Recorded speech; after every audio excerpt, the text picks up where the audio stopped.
Hey guys, so I'm back, and last night I went and saw Nightcrawler.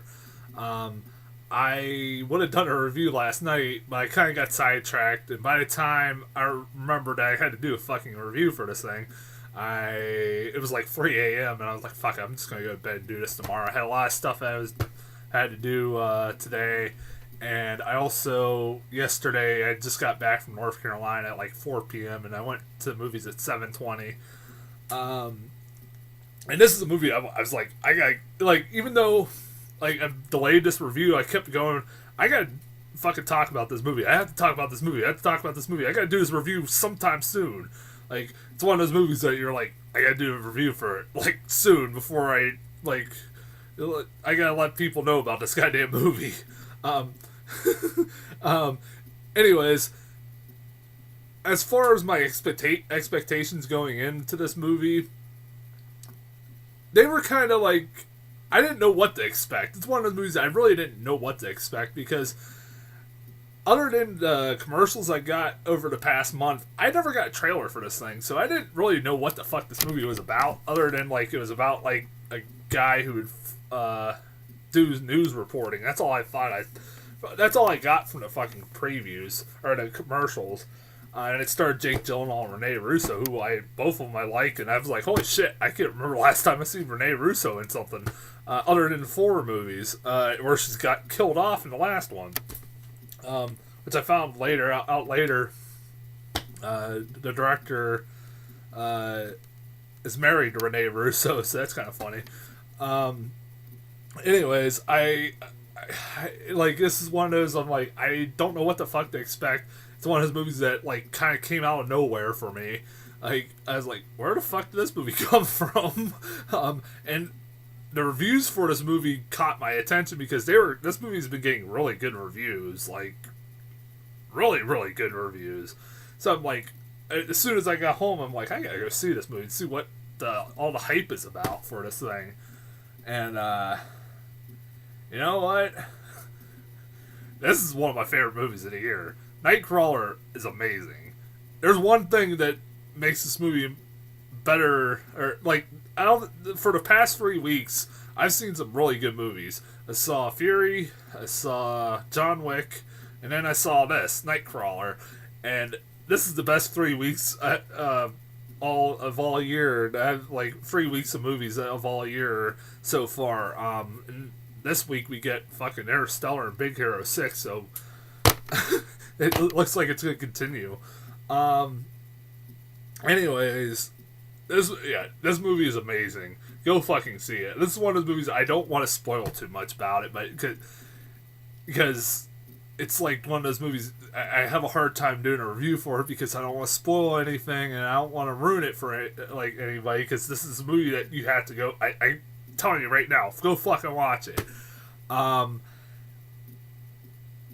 If there's one thing that I can pinpoint why this movie is so good, it's fucking Jake Gyllenhaal. Jake Gyllenhaal, I am fucking dead serious. I'm gonna say the same thing I said with the girl from Gone Girl, whose name's now escaping me. God damn it. If he does not win an Oscar for this fucking role, it's a fucking crime. If he doesn't even fucking get nominated, it's a fucking crime.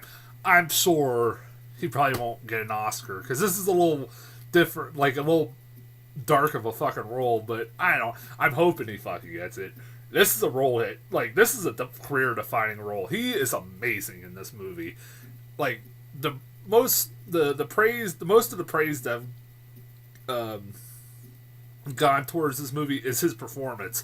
It's well deserved. Like, this is like, I mean, people say that Donnie Darko was his career-making performance or career-defining performance. I think this is way better than Donnie Darko. He is one of the most sleaziest motherfuckers you'd ever meet in this movie, and honestly, I couldn't imagine anybody else playing this role except Jake Gyllenhaal, because Jake Gyllenhaal plays sleaze really fucking well, but also he's charming as a fuck, and you can see why.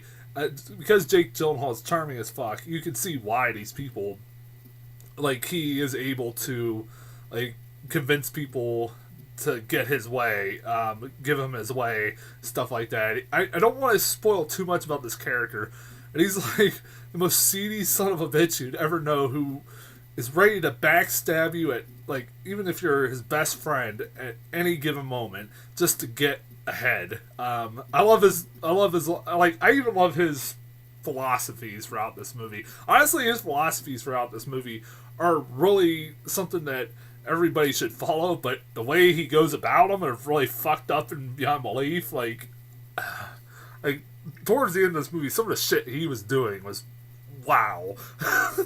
He's amazing in this movie. I cannot give this guy enough praise. He should get a fucking Oscar.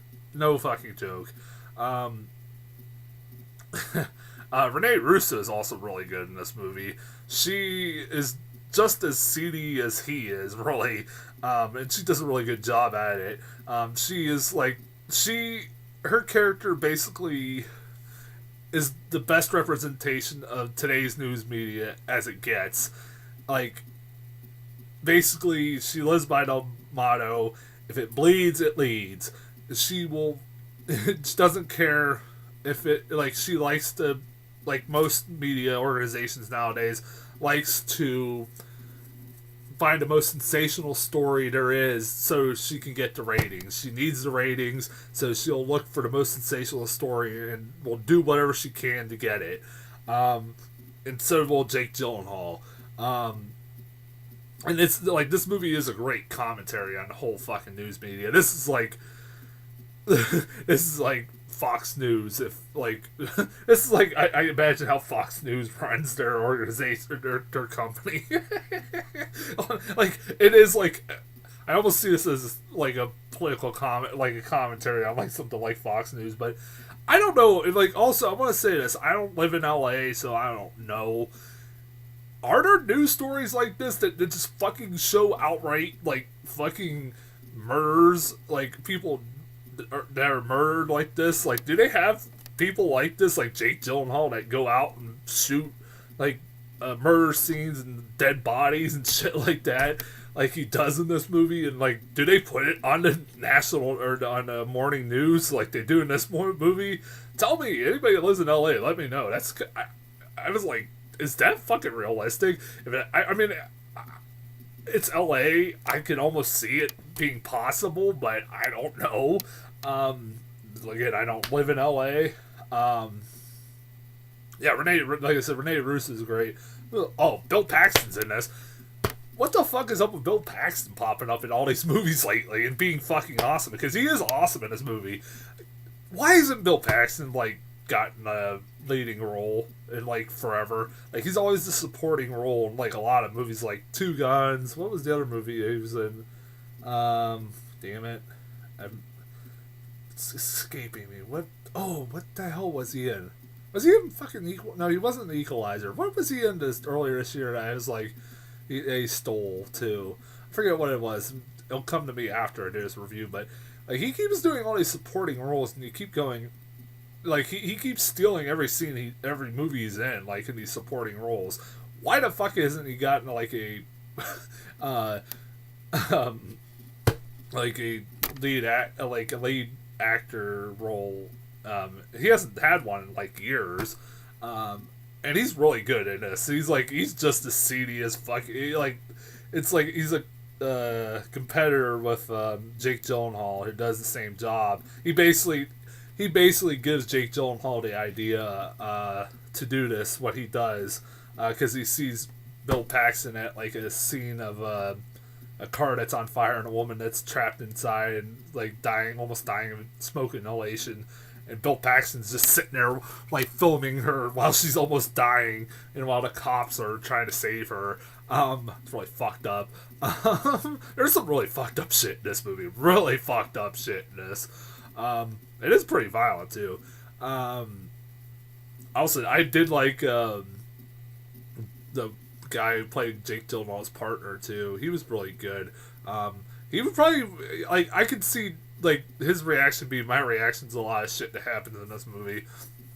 Although I kind of like, I mean, at the same time, like I kind of see like Jake Gyllenhaal's character becoming like an anti-hero, like a new generation Scarface, like like to the point. Like I like his that famous line. I'm sure it's gonna be a famous line from this point forward, where he goes. If you've seen the trailers and you've heard this, where he says on the online, "This is if you want to win the lottery, you gotta make the money to buy the lottery ticket." And it's like the motto he lives by, and it's kind of like a lot of his mottos are really really good. Like there's points where he's just going off on tangents about fucking nothing, and it's great. Like dialogue in this movie is amazing, and like the style of this movie is great too. This movie's also really fucking intense. Like towards the end, that car chase that happens at the end is really fucking intense. It's really well filmed. Like it's not shaky cam. It's really well done. Like the director of this movie makes it.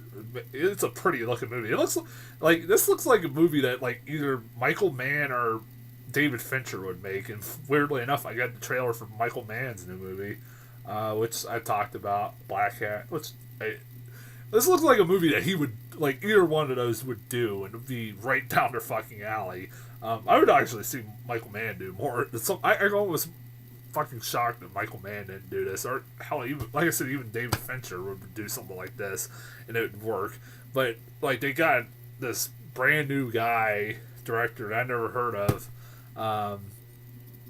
to do it. And he does a really good job. It's a really good looking movie. It's a movie I kept like I didn't know where the fuck it was gonna go either. There's points I'm like I have no idea where the fuck this movie's going. And it kind of didn't go a lot of the directions I thought it was, but and I'm happy about that. So at least it was unpredictable.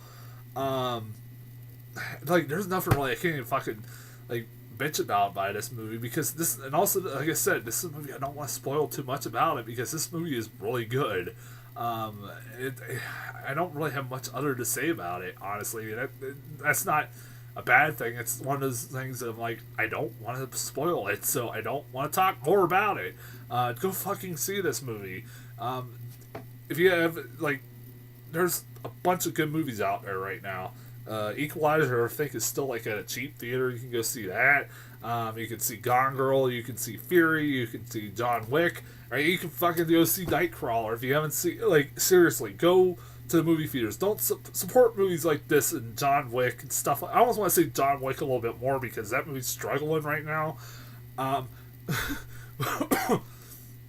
Don't go support fucking shit like Ouija that's been the number one at the box office for the past 2 weeks. Fuck that shit. That pisses me off that it's like the number one movie for the past 2 weeks, and you got two great movies like John Wick and Nightcrawler. Like, I think Nightcrawler did almost beat it for number one. I think I think Ouija and Nightcrawler is tied at number one, but fuck, that's ridiculous. And John Wick is barely making money. Again, fucking, go figure. It's like fucking Dread. Like I said, it was gonna be like this year's Dread, where it's gonna become a cult classic. Apparently, it already is. Like I said, it would, and it's gonna find its audience. I guarantee you, like on home video, because it's gonna be like a word of mouth movie. And this movie is gonna be a word of mouth movie too. I hope. I'm not. Now I'm just going on fucking rants. Honestly, if you're wondering about trailers, I didn't get any new ones, so I don't have anything to talk about with trailers. So I'm gonna get off here because I'm just ranting and talking about other different shit. And then Nightcrawler. Go see Nightcrawler. I'll be back Thursday and Friday, or tomorrow and Friday with Big Hero 6 and Interstellar. I was gonna do it like on a tomorrow night. I was gonna go see both, but because Interstellar is 3 hours long, that would mean I had to go sit in the theaters for like 6 hours. I'm probably not gonna do that. I got a long day ahead of me tomorrow anyways, so I'm gonna just go see one, and I'll go see Interstellar Friday morning. Until then, I'll talk to you guys later.